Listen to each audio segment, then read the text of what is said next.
million minority-owned businesses are in this country, bringing in billions in profits. Yet some struggle getting startup money or expanding their dreams. KENS 5 anchor Marvin Hirsch shares experience of two businesses in one city in tonight's Together We Rise. It's our series where we explore the issues that divide us to make room for all that unites us. I always knew I wanted to have a business, but I didn't know what. Next up, Daryl Smith is one of the founding partners of the Wing It and Sip It brand in San Antonio. So I got the Tender Tuesday. It was hard, not being able to keep the lights on sometimes. People don't see that the back end, not being able to pay yourself. The 33-year-old is watching his business vision of chicken wings and daiquiris expand. Order for Enrique! We have Sip It Military, we have Sip It Huebner, we have Sip It Culebra, Sip It Universal City, and Sip It Cibolo, and we've got two more opening here this year. And there are more Wing It locations to come. Bacon ranch or bacon cheese? Andrew Barlow jumped in on the expansion. I saw a brand that had unlimited potential. Like most businesses, they face staffing and consistency issues. As they grew, getting locations like this one at Culebra and Alamo Ranch was not easy. I can help whoever's next. Because landlords didn't take the young black businessmen seriously. We don't allow that to be a factor in anything that, we may encounter, but it is there.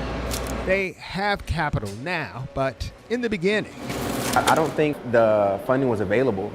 Sometimes I still don't think it's available, especially for, people that look like me. This pie is big enough that we can share. Retired Lieutenant Colonel Don Mooney opened Don Mooney Enterprises in the year 2000. Some has been going back to pay for the premium. His companies provide health care staffing in the public and private sector. When I saw this business, I knew this is the business that I wanted to go into. Mooney says he burned through every dime he had to make his companies a reality and even borrowed thousands to finally make a profit. First year we did 460.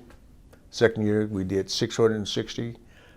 It took us 5 years before we made $1 million in revenue. We can do a lot of things with this money. Now his monthly payroll is over $2 million at a business where some doubted him. They're not going to buy from a black man in South Texas. And his startup didn't exactly come with a big check from the bank. I had $500,000 in the bank as collateral. And I looked at the banker in the eye and I said, I believe that if I was not black, you would consider this a little bit more carefully. First of all, access to credit in general for minorities is still a challenge. St. Mary's University management professor and entrepreneurial director Sergio Palacios breaks down the racial makeup of lending by the Small Business Administration during the COVID-19 breakdown. Whites got 65% of the loans, then Hispanics at 14%, followed by blacks and American Indians. Hispanics outpace other entrepreneurs opening businesses. The opportunity for new business owners dipped to a 25-year low, especially during 2019 and 2020. The drop-off was more than 17%, a rate larger than the Great Recession. Palacios says the sobering news, though, is that these businesses face problems in 3 areas: money, management, and the marketplace. What happens with minorities in the U.S. is that they tend to serve their own markets, right? Wing It did just that at its original location in Kirby. The startup was affordable, but the black customer base wasn't always coming. When kind of promoting your business, like, oh, come visit me in Kirby. Oh, you're in Kirby. I'm good. Palacios says the challenges in management for minority-owned businesses are due to a lack of knowledge or education, generational know-how from family-owned businesses, poor networking, or not seeking out mentors. We tend to isolate ourselves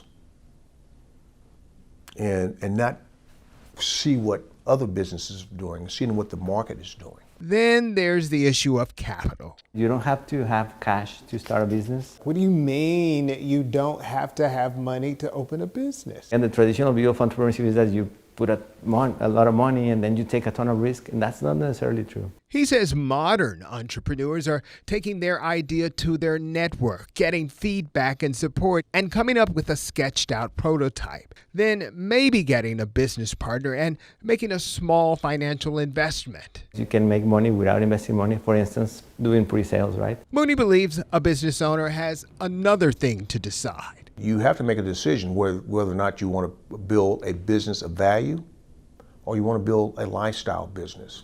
He says one funds the way you live and the other is where the owner reinvests in the company. He chose the latter. Got to get in there sometime. The partners at Wing It are doing the same. Order for Randy! Marvin Hurst, KENS 5.